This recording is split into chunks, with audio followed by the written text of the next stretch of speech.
que o Reis Mach fala na explicação, né, é que a conclusão é que temos que considerar o progresso como catástrofe, se realmente queremos escapar do seu encanto, né, desse encanto acaba caindo numa noção quase que fascista da história, né? E aqui ele fala, ó, o que nela se dizia, né, na tese 8, inclusive, deixa eu ver se eu leio para vocês a parte que eu estava falando da tese 8, que eu acho muito interessante.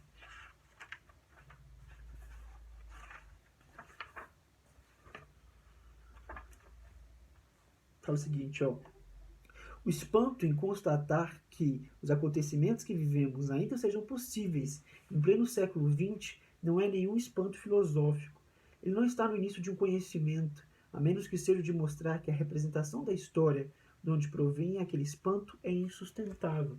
Então, as representações que se faz da história, onde se tem um espanto de como isso pode acontecer, ela é uma representação insustentável. Né? E aí o Reis Mach fala, na tese 8, apareciam relacionados os conceitos de progresso e fascismo. O que não se dizia é que não se combate o fascismo com mais progresso, porque este, né, é o seu caldo de cultura. Né? O progresso é o caldo de cultura do fascismo. A razão é que o fascismo não é um produto anacrônico, próprio de sujeitos nostálgicos, mas um muito à altura dos novos tempos. Por isso é preciso buscar outras estratégias. O que nos propõe a atual nona tese é que adentremos o conhecimento do progresso. Então, o Reis Mach está falando justamente isso, de que as pessoas tendem a pensar, não, então se o fascismo ele está acontecendo, é porque a gente precisa progredir mais, ir mais além, é porque a gente precisa evoluir mais. Né? A gente está muito atrasado ainda, esse pensamento racista, xenófobo, enfim, misógino, preconceituoso, é muito do passado, é uma coisa muito, sabe, você escuta muito isso, nossa, como que a pessoa pensa assim, no século XXI e tal. Só que o que o Benjamin está falando é que esse tipo de pensamento, né, é justamente o progresso, é o caldo de cultura do fascismo. Essa noção de que a história está se evoluindo é justamente o que gera esses tipos de pensamento. Porque isso é uma condição humana, né? Não é uma questão de que isso vai ser evoluído, vai ser se perdendo. O ser humano é assim, o ser humano é uma coisa escrota mesmo, né? Então é um entendimento mais pessimista da história e da condição humana do que um pensamento positivo, né? E inclusive o Lovi fala o seguinte, ó.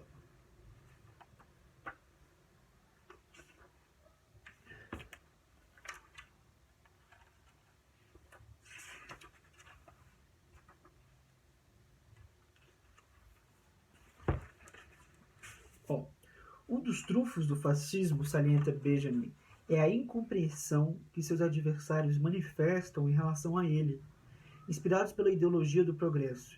Trata-se, obviamente, da esquerda, como ele explicita em uma das notas preparatórias. Dois exemplos permitem ilustrar o que quer dizer o autor das teses. Aí os dois exemplos, né? Para a social-democracia, está falado muito ao evolucionismo, né, civilizatório, de que a gente vai melhorando a civilização aos poucos. O fascismo era um vestígio do passado, anacrônico e pré-moderno. Karl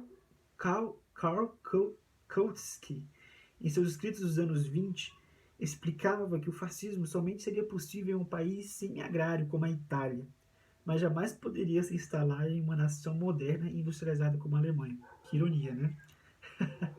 Quanto o movimento comunista oficial e stalinista estava convencido de que a vitória de Hitler em 1933 era efêmera, uma questão de poucas semanas ou meses, antes que o regime nazista fosse varrido pelas forças operárias e progressistas sob a direção esclarecida do Partido Comunista Alemão.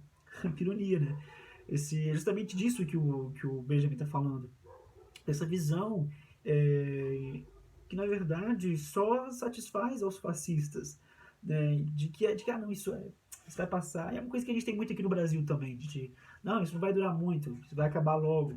Ah, isso aí é coisa passageira, isso aí já a gente vence, a gente ultrapassa isso, é só uma fase obscurantista, já a gente ultrapassa essa perspectiva.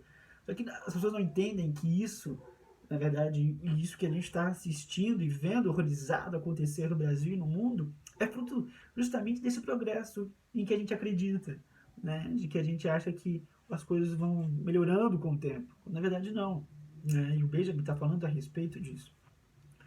Deixa eu continuar lendo o Reis Mate aqui. Porque tem umas passagens muito interessantes.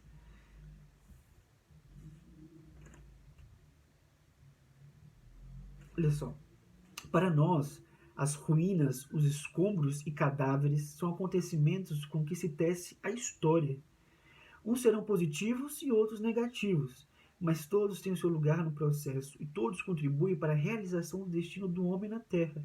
Essa mania de pensar pelo grande significa trivializar o sofrimento daqueles que pagam o preço da história. Então, quem é que paga o preço da história? As classes oprimidas, aqueles que estão sendo marginalizados, aqueles que estão em miséria, aqueles que estão sendo assassinados, aqueles que estão sendo perseguidos.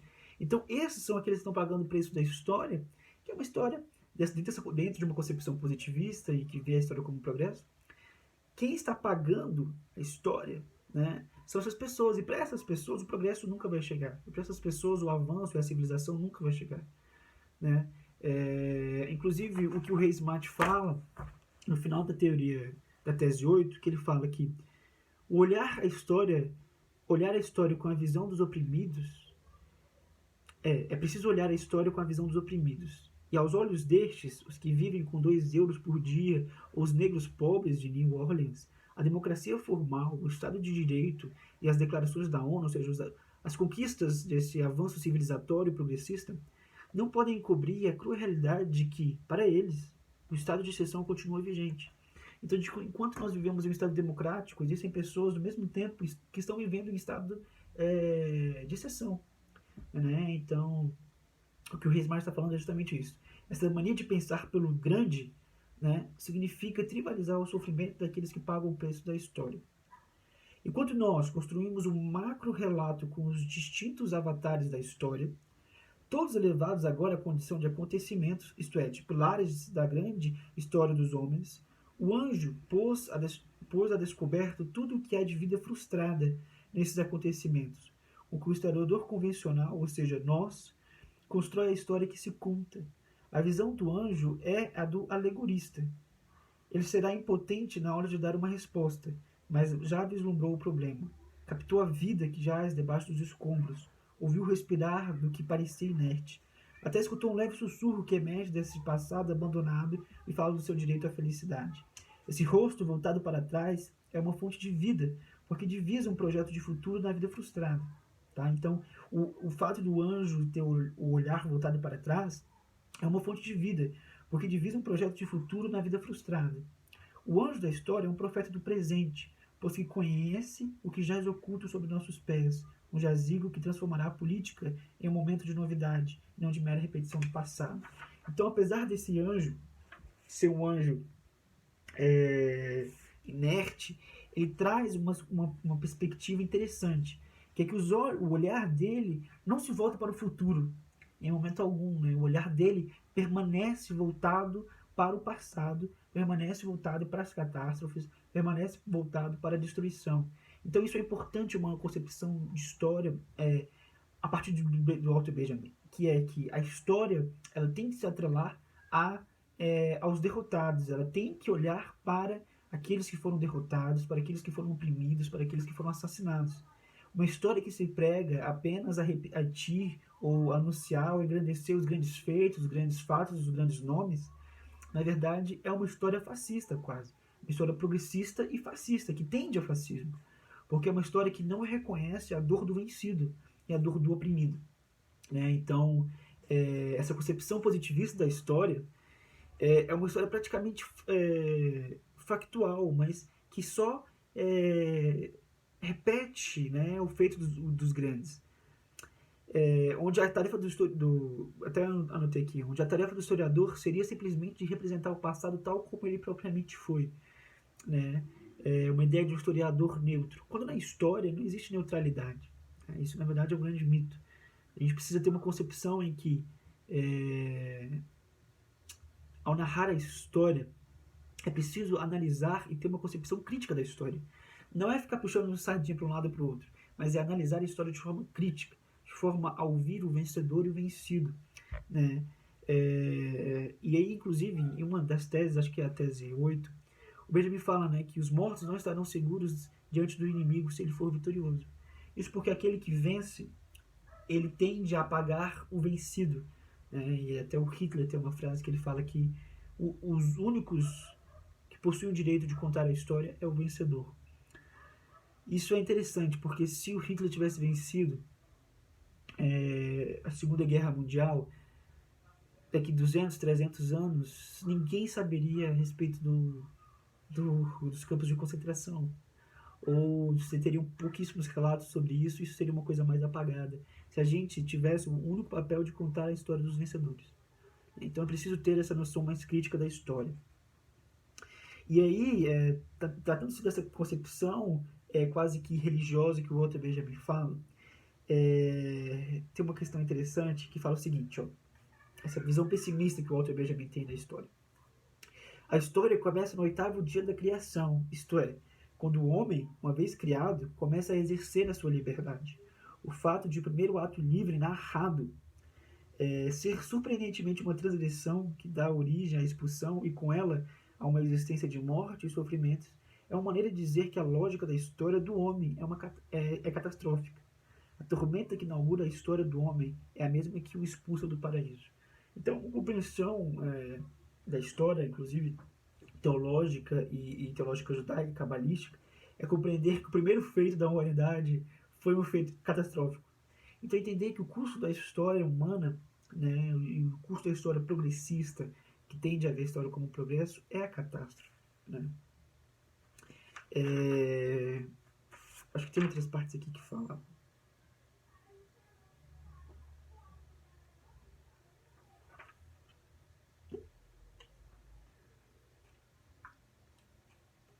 O Rei Smart vai falar, inclusive, algumas questões interessantes, que ele justamente vai estar falando sobre como romper com o progresso, né? Com essa noção progressista e tal. E são aspectos bem interessantes, porque ele fala justamente que, olha só, recordemos que a modernidade se libertou do poder normativo do passado para sentir-se livre, livre para avançar cientificamente sem os preconceitos religiosos que faziam da Bíblia um manual de medicina ou da astronomia, livre para progredir na construção de uma cidade mais habitável, livre para propor uma moral ao alcance de todos. No progresso, havia-se depositado as esperanças de uma época convencida de que, seguindo este curso, o homem se afastava da barbárie, do qual procedia, ao mesmo tempo que alcançava a realização de seus sonhos mais humanitários. Como jogar agora tudo ao mar e proclamar a barbárie do progresso? Então o Resmar está falando assim, né? Como que para os contemporâneos do Walter Benjamin, até para a gente hoje em dia, essa ideia do progresso como barbárie soava estranho, né?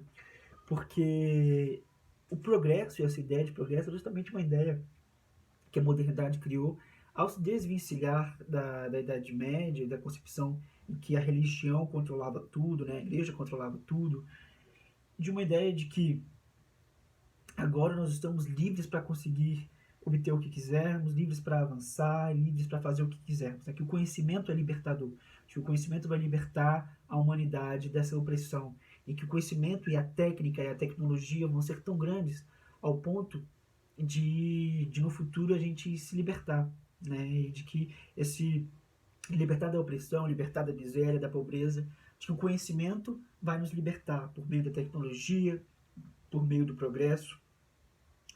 E aí o Reis Márcio falando, como que a gente pode,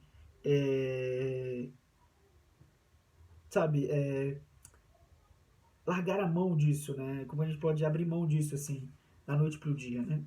E aí o Reis Márcio fala algo muito interessante, que é que essa crítica que o Benjamin faz do progresso, não é uma crítica do progresso, para dizer assim, em estrito senso, mas é a crítica da servidão da humanidade ao progresso.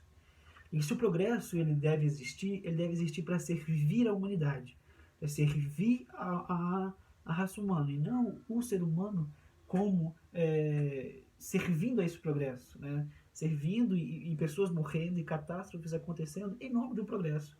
Né? Então você destrói rios, destrói a natureza, você mata pessoas, você traz desgraça e miséria em nome de um progresso. Mas a gente está trazendo progresso. Então, a gente vai asfaltar essa região aqui, desmata toda a região, tira as pessoas que moram ali, não, porque o progresso vai passar aqui, ó, vai ter uma estrada que vai passar aqui reto.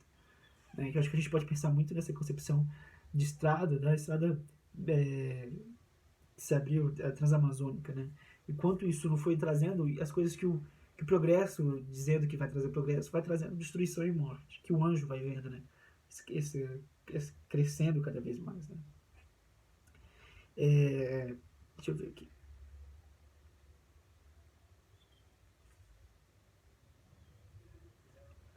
Benjamin denuncia de mil maneiras a fatalidade da modernidade, que aparece na história como portadora de um novo, ou seja, de uma novidade, né? Nada conseguido além de repetir o de sempre. Por mais que o moderno se apresente como uma forma de ser e de pensar libertada de todo o peso normativo do passado, isto é, da religião, da tradição e da autoridade, e portanto capaz em cada momento de criar uma resposta à altura do tempo, a triste realidade é que toda a sua novidade, toda a sua capacidade de inovação é incapacidade na hora de transformar, redimir, reparar ou salvar um só dos fracassos que assinalam a história. O seu papel é reproduzi-los. Isso é a reprodução do dano.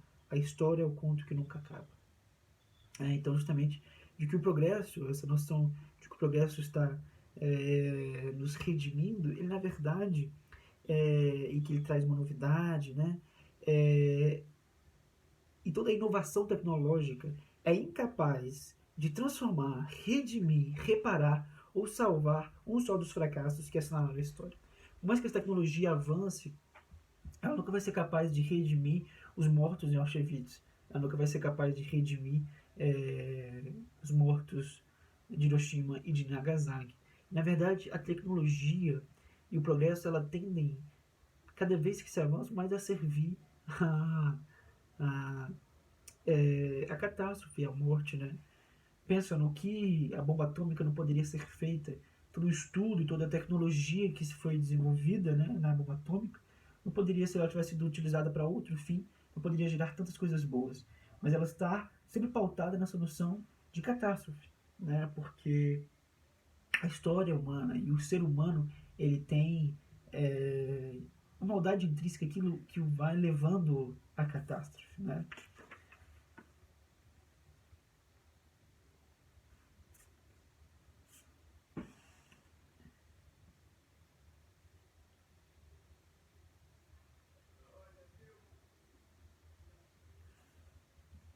O Rismart continua falando.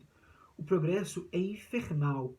Em primeiro lugar, porque frivoliza o sofrimento humano ao declarar-o com efeito colateral o preço fatal do progresso. Não, a gente precisava fazer isso, era o preço que tinha que se pagar. Né?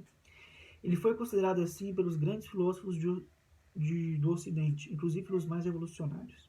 Com essa justificativa foram cometidos maiores atropelamentos, pois que se considera o sofrimento do homem como um preço passageiro e excepcional para o bem maior, que algumas vezes é a cultura, a religião ou a nação, e outras, as mais frequentes, os interesses materiais superiores dos que causaram o dano. Né? Então, olha só o progresso, né? Foi considerado assim pelos grandes filósofos do Ocidente, inclusive pelos mais revolucionários, tanto à direita quanto à esquerda. Com essa justificação foram cometidos os maiores atropelamentos, posto que se considera o sofrimento do homem como um preço passageiro e excepcional para um bem maior, algumas vezes para um bem maior, que algumas vezes é a cultura, outras vezes a religião, outras vezes a nação e outras, as mais frequentes, os interesses materiais superiores os que causam o dano. Em segundo lugar, porque o progresso multiplica o sofrimento. Então, o Rismar está falando por que o progresso é infernal, apesar dele possuir uma sedução e uma cara boazinha. Né? Em segundo lugar, porque o progresso multiplica o sofrimento. Nunca houve, por exemplo, tantos meios técnicos para lutar contra a miséria e nunca houve tantos pobres. Isso sem contar a capacidade destrutiva que o progresso desenvolveu até o ponto de que as grandes ameaças que pairam sobre nós, ameaça nuclear ou de danos irreversíveis de naturezas, são resultados do progresso. Então, O progresso chegou a tal ponto que ele é capaz de exterminar a raça humana. O progresso que algumas pessoas acreditavam que seriam queriam nos salvar e que na verdade se tornou capaz de nos destruir. Então o Rei Smart está falando a respeito dessas questões, e aí o Lovi vai lembrar uma coisa bem interessante, que é justamente dentro dessa perspectiva que o Benjamin está inaugurando, dessa perspectiva de uma nova compreensão histórica, de uma nova filosofia da história, de um novo pensar o sentido da história, dentro de uma concepção materialista, dentro de uma concepção marxista da história, é fundamental a gente pensar o progresso enquanto catástrofe. E aí ele fala o seguinte, ó, como deter essa tempestade? Como interromper o progresso em sua progressão fatal? Como sempre, a resposta de Benjamin é dupla, religiosa e profana, porque o Benjamin sempre está tratando dessas duas concepções, tanto uma concepção mais secular, profana, quanto uma concepção religiosa. Então ele se utiliza da religião, ele fala que da teologia, e isso está presente na tese 1, no boneco, e no anão, mas eu não vou entrar nesse mérito. Mas enfim, todo o pensamento do Benjamin ele tem esses dois lados, né? Na esfera teológica, trata-se da tarefa do Messias. Seu equivalente ou seu correspondente profano é simplesmente a revolução. A interrupção messiânica revolucionária do progresso é, portanto, a resposta de Benjamin às ameaças que fazem pesar sobre a espécie humana e continuam na tempestade maléfica. As ameaças que fazem pesar sobre a espécie humana a continuação da tempestade maléfica, a iminência de catástrofes novas. Estamos em 1940, poucos meses antes do início da solução final, do extermínio em massa dos judeus. Uma imagem profana resume, nas notas preparatórias, essa ideia, invertendo os lugares comuns da esquerda progressista. Até a esquerda se diz progressista, né? Isso é muito irônico, pelo menos para o Benjamin. Marx havia dito que as revoluções são a locomotiva da história mundial. Mas talvez as coisas se apresentem de maneira completamente diferente. É possível que as revoluções sejam um ato pela humanidade que viaja nesse trem de puxar os freios de emergência. A imagem sugere implicitamente que se a humanidade permitir que o trem siga seu caminho, já inteiramente traçado pela estrutura de aço, de trilhos, pelo progresso, se nada vier interromper seu curso vertiginoso, vamos rápida e diretamente para o desastre, o choque ou a queda no abismo. Então, o Benjamin está falando justamente em um momento em que se está anunciando Auschwitz, está se anunciando Hiroshima e Nagasaki, está anunciando-se catástrofes como a solução final. E aí ele fala, olha, Marx havia dito que as revoluções são a locomotiva da história mundial, mas talvez as coisas se apresentem de maneira completamente diferente. É possível que as revoluções sejam um ato pela humanidade que viaja nesse trem de puxar os freios de emergência. Então, o Benjamin vai trazer até uma nova compreensão a respeito da revolução e de uma concepção marxista da história, de que o papel da revolução, o papel do sujeito histórico que tem consciência de classe, que tem uma concepção marxista da história, materialista da história, não é avançar a história humana, não é entender que a história humana tem que ser adiantada para chegar naquele momento em que finalmente as classes oprimidas vão se sublevar contra os opressores. Não é isso. É, na verdade, puxar o freio de mão. É impedir que o progresso continue a levar a humanidade para esse estado de catástrofe que é iminente, né? E que em 1940 estava batendo as portas. Né? Mas uma coisa interessante é que o anjo da história ele continua olhando para o passado, eu falei isso. Né? E apesar de toda essa catástrofe, essas coisas que são narradas, o Walter Benjamin deixa uma pontinha de esperança. E o Rei Smart fala sobre isso. A esperança que Benjamin vislumbra quando é a meia-noite no século, né, ou seja, meia-noite na história, que é uma expressão de Victor Serge, nasce de pensar a catástrofe até o fim do projeto moderno de história é acabar com todas as esperanças. A história, vista a partir do final, desvela as potencialidades destrutivas com as quais nós agora coabitamos tranquilamente. Pois bem, O que essa leitura desesperançada da história está dizendo é que a esperança fica pelo caminho. O ser desesperado não é natureza morta, mas vida privada de esperança. A tarefa do historiador benjaminiano é ler nas caveiras um projeto de vida frustrado, certamente, mas pendente. Então, essa concepção da história que olha para o passado e vê no passado nos oprimidos, nos mortos e na caveira, um projeto de vida que foi frustrado, certamente, mas que está pendente. E aí a gente entra na tese 2, que para mim é uma das teses mais... a minha tese predileta, assim, é uma tese que mais mexe comigo. Tanto quanto quando a gente passa para compreender nosso enquanto seres humanos, enquanto seres sociais que convivem em sociedade, e que tem um papel, e que tem uma obrigação para com aqueles que morreram, né? E com aqueles que nos precederam, que o Benjamin fala que nós fomos esperados sobre a terra. É uma ideia de que o Messias não é uma única pessoa, mas que o Messias somos nós. Né? De que o chamado ao messianismo, a redenção e a restauração não é dado a uma única pessoa, uma figura mitológica e religiosa, né? Mas de que ele é um espírito que é passado de pai para filho, não no sentido individual, mas no sentido coletivo, de uma geração para outra.